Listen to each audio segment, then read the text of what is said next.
Selamat pagi saudaraku yang diberkati Tuhan. Kita akan dikuatkan oleh kebenaran firman Tuhan. Dan tema renungan di pagi ini saya beri tema rasa sakit membentuk kita. Saudara, dalam 2 Korintus pasalnya yang ke-12 ayatnya yang ke-9, Rasul Paulus menulis bahwa sebab kekuatanku menjadi sempurna dalam kelemahan. Karena itu aku lebih suka bermegah atas kelemahanku, supaya kuasa Kristus turun dan tinggal di atasku.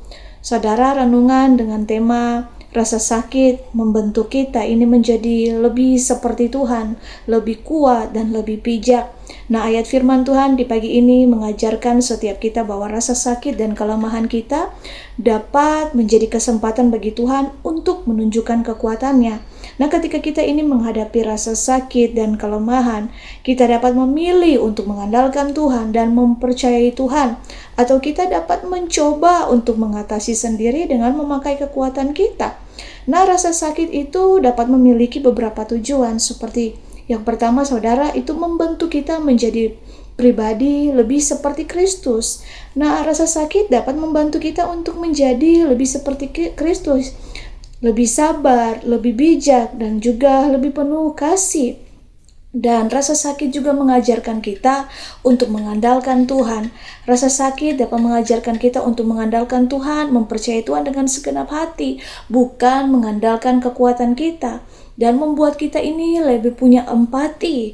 Rasa sakit membuat kita ini peduli terhadap orang lain dan juga yang juga sementara mengalami hal yang sama. Nah, terkadang saudara, rasa sakit adalah bagian dari cara Tuhan untuk membuat kita kembali melekat kepada Tuhan, bukan malah menjauh.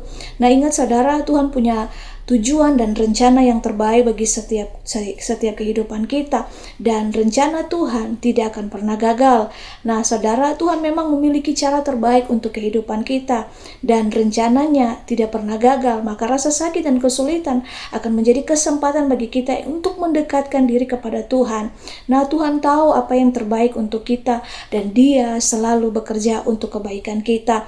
Bahkan ketika kita ini tidak memahami apa yang sedang terjadi, ketika kita ini menghadapi rasa sakit dan kesulitan, kita dapat memilih untuk mempercayai Tuhan dan mengandalkannya.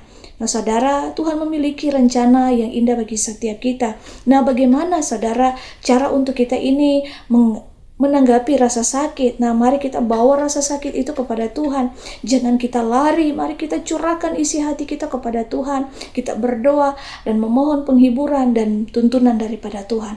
Mari kita bersandar kepada Tuhan, serahkan segala rasa sakit kita, kekhawatiran kita, dan biarlah Tuhan yang senantiasa menuntun, menguatkan setiap kita. Mari kita cari hadirat Tuhan. Mari kita luangkan waktu punya keintiman dengan Tuhan. Kita mencari hadirat Tuhan.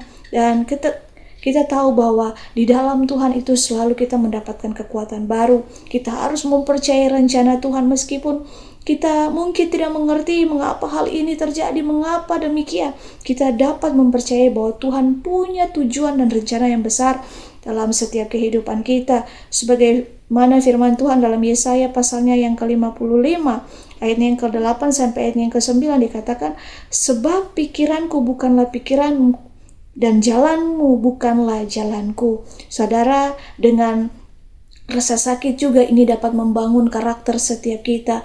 Tuhan menggunakan rasa sakit untuk membangun karakter kita, membuat kita ini menjadi lebih baik. Dan rasa sakit dapat menyingkirkan sifat negatif seperti keegoisan, kemarahan, dan menggantinya seperti kelemah lembutan. Nah, saudara, ini juga menghasilkan, dengan rasa sakit ini menghasilkan pertumbuhan rohani. Dengan rasa sakit ini mengajarkan kita untuk bergantung sepenuhnya kepada Tuhan. Ketika kekuatan kita terbatas, kita belajar untuk bersandar kepada Tuhan dan pemeliharaan Tuhan. Saudara yang diberkati Tuhan, biarlah perenungan firman Tuhan di pagi ini dapat menguatkan setiap kita dan menjadi rema yang kuat bagi setiap kita. Ingat bahwa rasa sakit adalah cara Tuhan untuk membawa kita semakin dekat dengan Dia. Dan dengan rasa sakit, Tuhan punya tujuan yang indah. Ingat, rancangannya adalah rancangan damai sejahtera, bukan rancangan kecelakaan. Dia memberikan kepada kita hari depan yang penuh pengharapan. Tetap percaya, tetap mengandalkan Tuhan, jangan menyerah. Ingat bahwa segala sesuatu yang Tuhan izinkan terjadi itu untuk kebaikan kita. Tuhan berkati. Immanuel.